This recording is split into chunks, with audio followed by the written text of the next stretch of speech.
Hi, I'm Trevor Lund, and today I want to give you 5 tips on how to speak truth and life.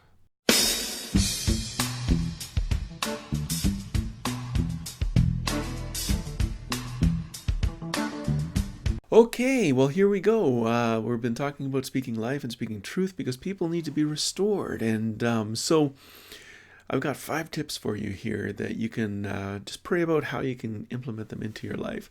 The first tip is speak the truth in love. Comes from Ephesians 4, verse 15, that says, "Instead, speaking the truth in love, we will grow up to become, in every respect, the mature body of Him who is the head, that is Christ."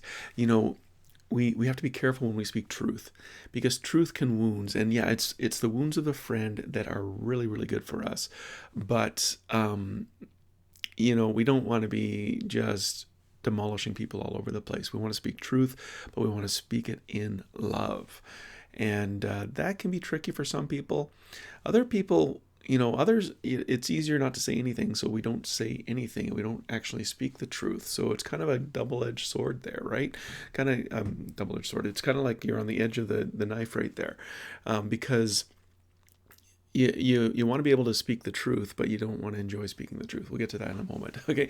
Second of all, so speak the truth in love. Secondly, let nothing come out of your mouth that isn't for the encouragement of others. Ephesians 4:29. It says this in the Voice. It's quite a good translation for this. Don't even let one rotten word seep out of your mouth. Instead, offer only fresh words that build others up when they need it most. That way, your good words will communicate grace to those who hear them. You know, we want to be that kind of person. I want to be that kind of person. Admittedly, I'm not always that. And I know I need to become more and more like Jesus in that. Jesus only said what he heard the Father say, he only did what he saw the Father do. And that's available to us too. And I believe I can become more and more like Jesus. I believe that's his will for me. And that's what I want to see done in my life. Third, you need to confront others for their sake. I've said this for a long time. I know that I'm not in the right place if I enjoy putting someone else in their place.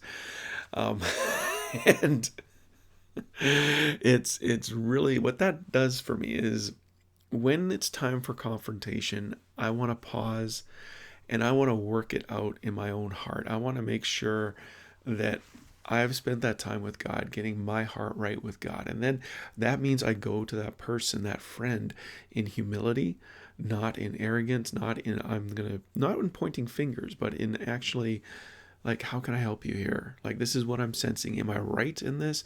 You know what happens often when that happens, when I spend that time in prayer, it never seems like a confrontation. The other person is quick to clarify my misinterpretation. I'm quick to ask for forgiveness. They might be, quick to change their mind because maybe it is something that needs to really be repented of. Um, Never, don't, again, you don't want to confront someone. But yeah, confrontation isn't bad. It's not negative, but it's got to be done in the right spirit and in the right way. And for me, that means pausing, never doing it in the heat of the moment. I wish it was never in the heat of the moment. Um, never want, yeah. Anyway, from this point on, I don't want to do it in the heat of the moment. Anyway, number 4, uh, honor others at all times. And if you've seen it, you've heard me talk about it, you got to learn to fight with honor. And I have a whole acrostic that's available. Maybe I'll put it at the bottom of this on RevTrev TV. So if you go to RevTrev TV and watch this video, you can get that acrostic that you can print off. It's a PDF you can print off and enjoy. So to fight with honor. And the 5th is you reveal truth by asking questions. When you're speaking the truth in love, and you're not letting anything come out of your mouth that isn't for the encouragement of others, when you confront others for their sake, and you learn to honor all people and fight with honor, the best way to reveal truth is not by telling people the truth, but it's learning to ask powerful questions. And really, this is a skill that anyone can learn. And I would encourage you, if you want to pick up one skill this year, work on learning to ask powerful questions. You don't know what those are? That's what coaches want to ask all the time. Just do a search for powerful questions coaches can ask, and you'll get a whole raft of templates on different questions you can ask people to draw out the deeper things, to draw out that knowledge. To, it's the Holy Spirit's that's teaching them all truth. And so if we actually believe that, all we do is we just give the opportunity for the Holy Spirit to do his work.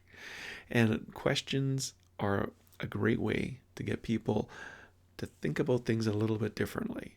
It's a great way for them to turn their focus on God. And, you're speaking life instead of speaking condemnation or death or shame or guilt. Listen, I hope that you and I hope that I can grow into this, but I hope that you join me in this, that we learn to speak truth and life.